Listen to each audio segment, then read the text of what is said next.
After 15 months living in the Philippines, I'm going to cover travel, dating, cost of living, and what it really was living 15 months in the Philippines. So stay tuned.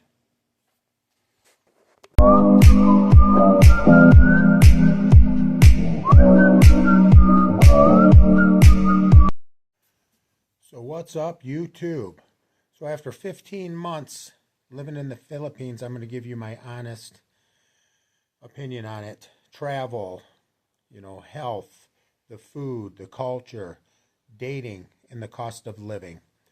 So the Philippines, having over 7,000 islands, the vacationing over there and travel is unbelievable. That's what keeps making me wanting to go back to the Philippines. At my age, there's no way I can cover all the destinations over there. So it's so intriguing. And then traveling over there, it can be a little tough at times. Meaning, the transportation over there is going to be bus and plane and the little trikes, which it's neat. It's honestly pretty cool. I mean, you could go over there and rent a car. I've never done that. Being a foreigner, I personally wouldn't recommend renting a car offhand if it's your first trip. Just for, if you get in an accident or something, you don't want to get wrapped up in all that kind of stuff because you are a foreigner in a foreign country, and that's all I'm going to say. And I want to say, too, I love the Philippines. I love the people.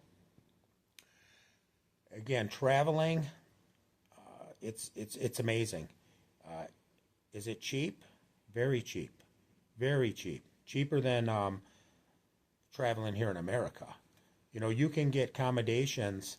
I mean, you got the Airbnbs. You could stay native. But I'm just going to share my experience and some of the prices I paid. You can pay, if you're in the cities there, anywhere from $10 USD to $300 USD. Can you get a nice 5-star hotel for 50 or 70? Yeah, if you shop around. Later on in the video, I'll tell you a couple of apps I go to kind of find deals. But the vacationing there, phenomenal. Now, patience. The big thing, too, in the Philippines is learning the patience. Maybe you're on one island and you spend 3 or 4 days there and the bus system's running like this. You could travel to another island and the buses are supposed to come every half an hour, 45 minutes, maybe it's an hour. They could show up 2 hours later. There's ferries. There's ferries going across to different islands.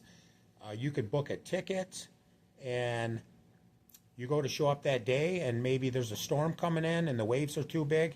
They cancel the ferry. So things like that do happen over there. That's why sometimes flying's nice. Flying's very cheap. Anywhere from island hopping in the Philippines, I've caught flights as low as, I believe, $16 USD, upwards to 50 or 60. It just depends on the time of the year. But it's for traveling over there, so inexpensive. And catching flights over there, very expensive. I've flown from Michigan to Cebu for right around 600 USD. 600 one way. I mean, how do you beat that? For me, 12,000 miles. It's incredible. Now, for you guys that maybe you're looking for a place to retire, can you live under $1,000 USD? You can. But it's, what price, what cost? I mean, how do you want to live? I know firsthand, you can get places anywhere from under $200 upwards to, $2,000. I've seen places, 400 USD that are nice. I mean, if you're by yourself, a studio or a one-bedroom, 400 USD, plus, you got your aircon. It's definitely way cheaper than America, way cheaper. And a lot of the places you get are better quality. You can get some places that come furnished, some places aren't furnished. They do have the nice pools there, the amenities, the rec room. You know, you can get some with the ping pong tables, the pool tables, the video game room, the exercise room. Very nice accommodations. Now, like the province living, you know, I'm married to a Filipino. We live on the island of Negros Oriental, and we live right in the heart of the province. I'm not going to get too much into that. You can check out some of my other videos. Very, very, I mean, beautiful scenery, close to the beaches, but that comes with a price too. You know, living around the relatives, the brownouts, the roosters going off, the karaoke machines. But it's still okay. You know, it's the way they live. And like I said, the Philippines, it's a beautiful country, beautiful people. And it's not a perfect country, just like America. You know, like I said, I was there 15 months.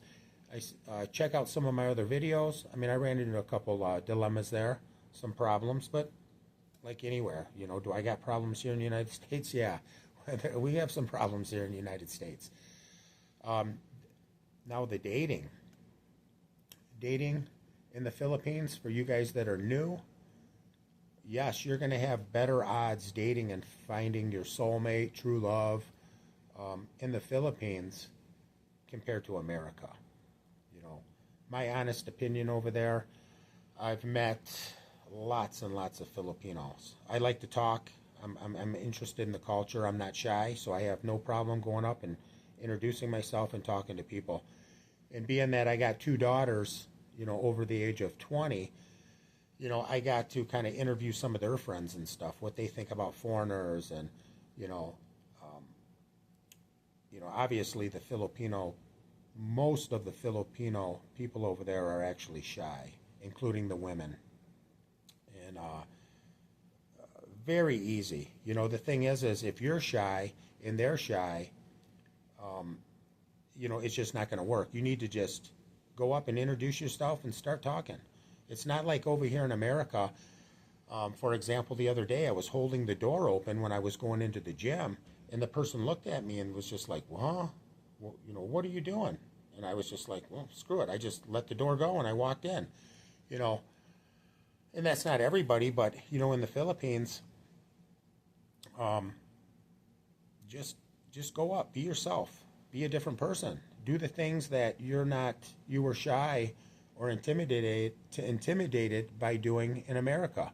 The people are just they are so nice over there. The food, now if you're in the city, you can get all that westernized food. You know, they got the Starbucks, the McDonald's, they got the nicer restaurants, they have the vegan restaurants, they got anything you can imagine. And I can only speak for Cebu City, Mactan, Newton. That's just so many kilometers outside of Cebu on an island, and Manila, and the nicer areas of Manila. Now, in the province, that's a whole different story. You could be in the province where maybe you're 10 or 15, 20 kilometers away from a 7-Eleven, and obviously in 7-Eleven you're not going to get any decent food. You can get some American stuff there, but junk food, they have that there. But the Filipino food is pretty simple. I can't speak for some of the other Asian countries. I've heard that some of the food over there is phenomenal. But I can speak for the province food in the Philippines. It's basically simple. A lot of fish, rice. They got their main dishes. They call chicken adobo, pork adobo. They got these different soups. They got this stuff called pancit. It's the thinner noodles. And you know, obviously the dried fish, the roasted pig, lechon, and that's about it. It's the same spices. I know how my wife cooks. I know how the people in my area cook. It's just going to be a lot of the onion, garlic, magic syrup, and oil, tomato. Pretty tasty food. You know, obviously can be healthy if you use the better oil and you get rid of the magic syrup, but very simple stuff, you know, like I said, in the province.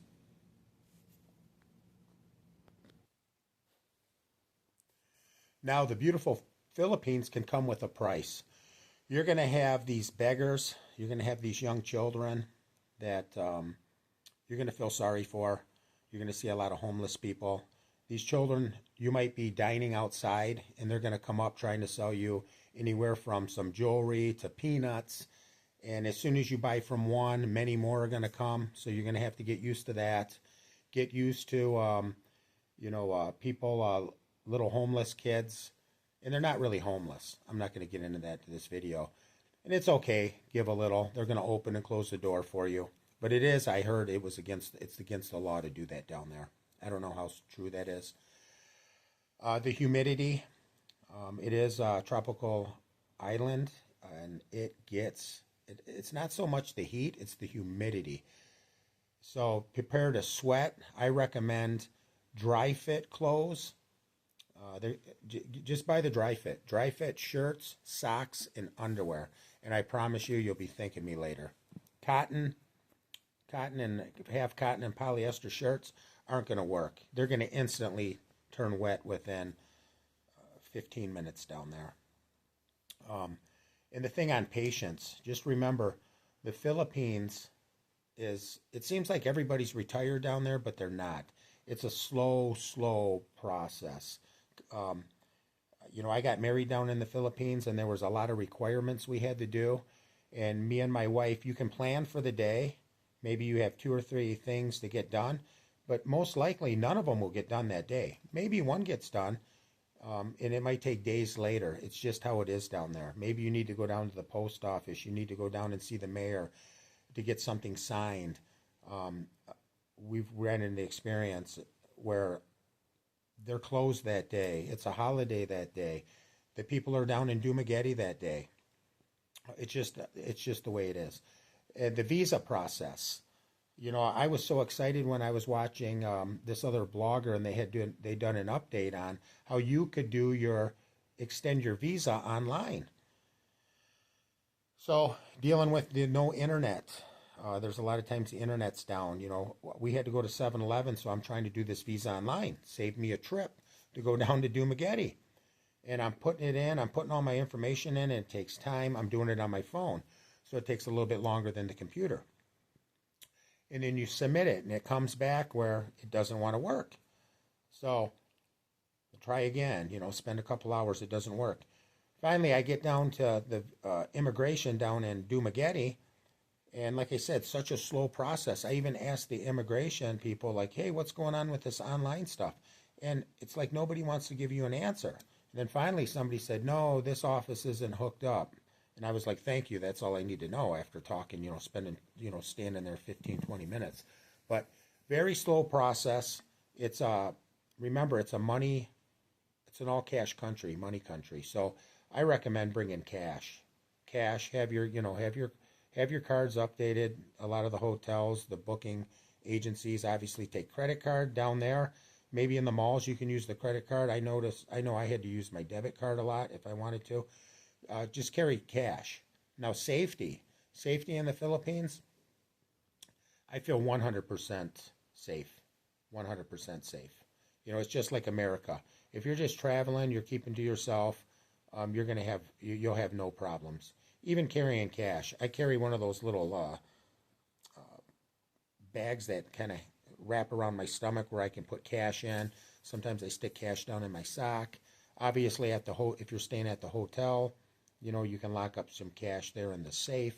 But I can promise 100% safe because, before I left to go to the Philippines for my first trip, I remember all my friends, wow, the Philippines, that's not safe. That's not safe, but they know nothing about it.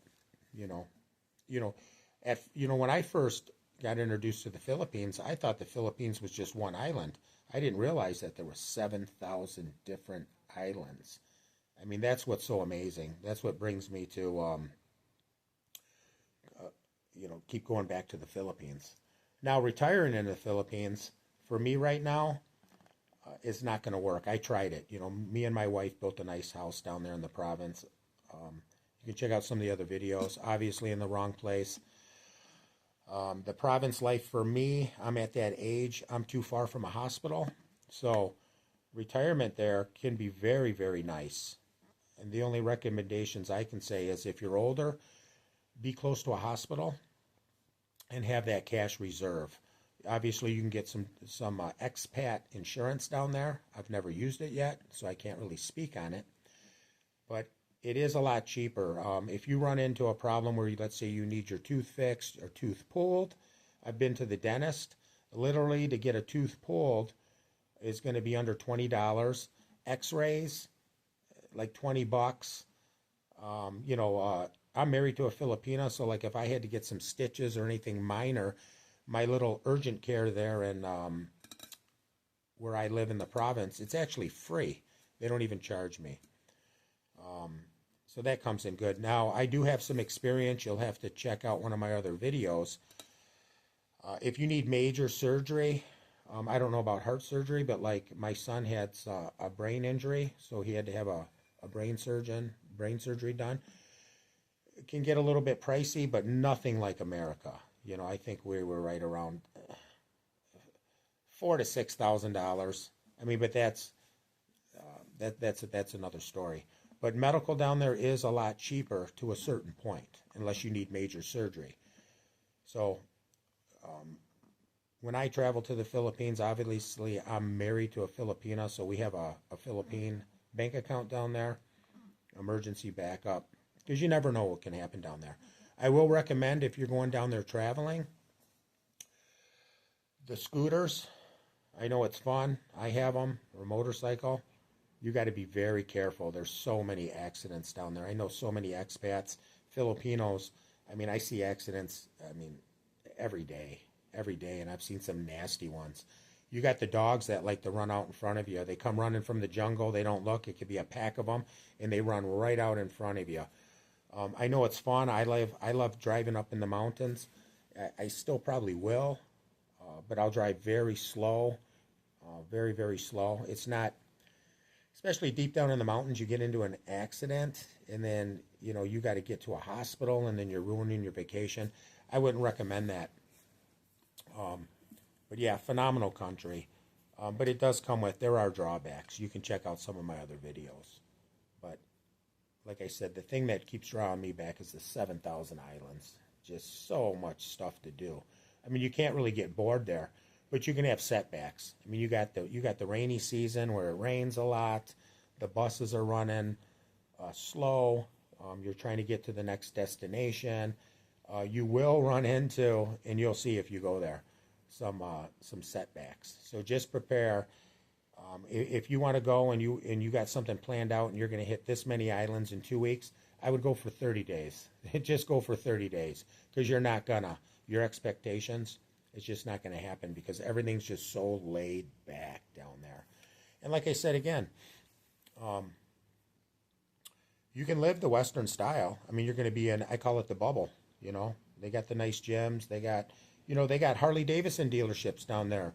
They have a Triumph dealership. I mean, you want to buy a Ferrari, you want to buy a Corvette, they have all that stuff down there. The Ford dealerships.